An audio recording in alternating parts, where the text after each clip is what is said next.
welcome back to World Crisis Radio. So Obama talks about nuclear reactors. Again, it is a ploy, a cynical gambit. At the same time to grab a hold of it with everything you've got and use this to get some action on this. Remember, the Republican House caucus with Congressman Pence is on record saying we need to build 100 nuclear reactors over 20 years.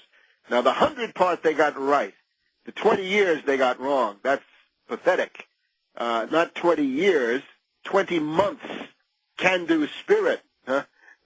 Lend-lease, like Liberty ships, right? You could start building them one every couple of weeks.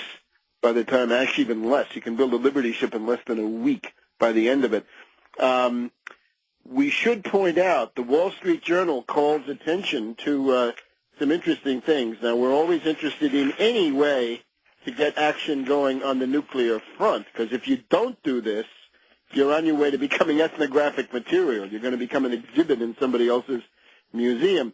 Wall Street Journal here on Thursday, small reactors generate big hopes. So Babcock and Wilcox is manufacturing small reactors that can generate 125 to 140 megawatts of power. That's about 1/10 of a normal-sized nuclear reactor. But you can put this on a railroad car. You could probably put it on a large trailer truck, but a railroad car, you could move these together, and by assembling say 4 of them, you could get up to a 500 megawatt plant. Now, this might be a way to go around the inevitable sabotage from the environmentalist lunatics, right? The rich elitists, the Malthusian cliques of haters of science, technology, and progress. And you know, the reason that the costs of these nuclear reactors are so high is because you're going to be sued by the various environmentalist cliques and their super rich, elitist, Malthusian backers. So somehow you've got to get around this. So maybe this Babcock and Wilcox method is one. This deserves some attention. Of course, new kinds of nuclear reactors coming out all the time. The story seems to be that the total cost of the 2 reactors in Georgia is $14 billion. So let's suppose that even with all these lawsuits and sabotage and harassment factored in, it's $7 billion for a reactor. You got to build 100. So that's $700 billion. Now, if you did a stimulus based on that, you would get an economic recovery instead of frittering it all away on these little projects. Some have merit, some have none, but even the ones that have merit don't combine to critical mass in the form of an economic recovery. So you got to get the critical mass, although we don't want to mix metaphors on a subject like this. But $7 billion per reactor. Therefore, the bill for 100 modern ones would be $700 billion. These are approximately 1,000 to 1,200 megawatt reactors.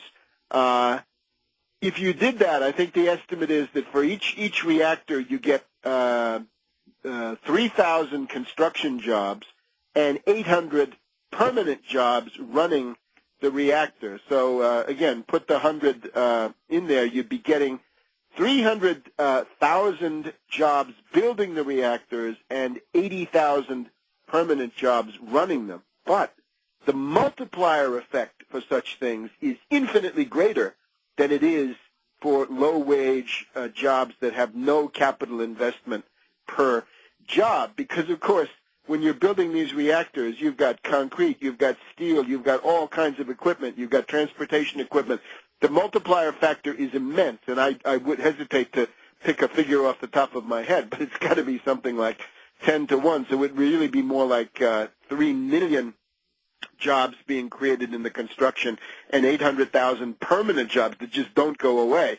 And, of course, you would come out of that with the most modern energy infrastructure in the world. You would go from a situation where the U.S. grid is always on the brink of collapse in the middle of the summer and brownouts become the order of the day. You would go to a regime of abundant and ultimately economical nuclear energy, and you could then look around and see what the next generation might look like. So This is simply a matter of national survival. If you don't go nuclear, you're committing national suicide. And again, get ready to be interviewed by Chinese anthropologists who will come and question you about these quaint Malthusian beliefs. On a world scale, the nuclear debate is over. Finish. Schluss.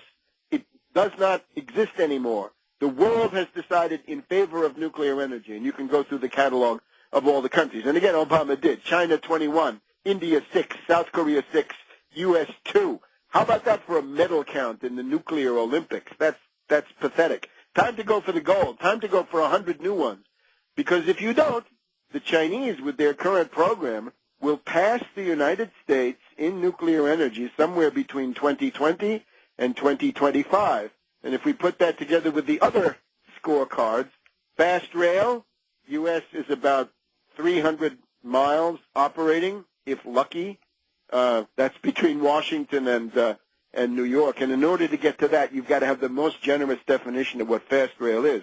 The Acela at 110 miles an hour, well, I don't know. The Chinese are going 350 Ks per hour between Canton and one of those northern cities.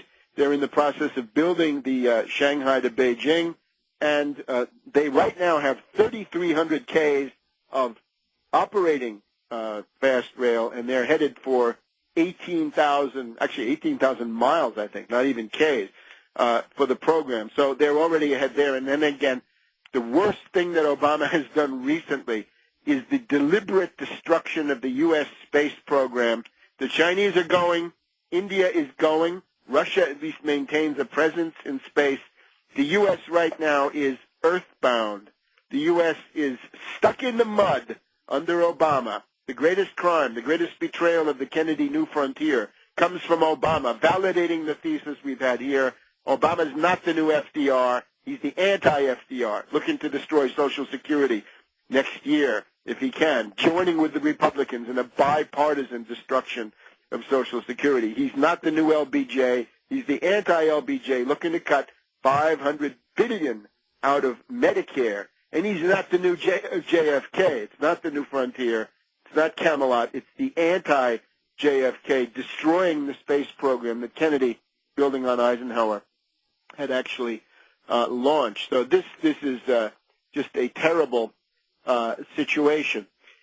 Now, again, we mentioned Governor McDonnell of Virginia, the stealth reactionary, and we've gone through the figures, right? $1 billion of cuts out of some of the most essential social expenditures. This kind of stuff leads to the breakdown of representative government. This is the lesson of the Weimar Republic in Germany. If you have unemployment, and by the way, the cuts that McDonnell talks about, they're going to have to fire, I think the figure is 30,000 jobs will be destroyed in the state education program. 30,000 teachers, teachers' aides, and other jobs in the education system are going to be destroyed. There's a campaign by the reactionaries to say, yeah, public workers get too much. Public workers get high pay. Yeah, public workers get high pay because they have unions. It's been easier to defeat union-busting activities in the public sector than it has in the private sector. So one reason they get more money is because they have unions. The answer to that is not to destroy the public sector unions, but to unionize other sectors of the economy so that there's a counterpoise to the inordinate and limitless greed and arrogance and impudence of the financier ruling class. And we'll be back in a moment.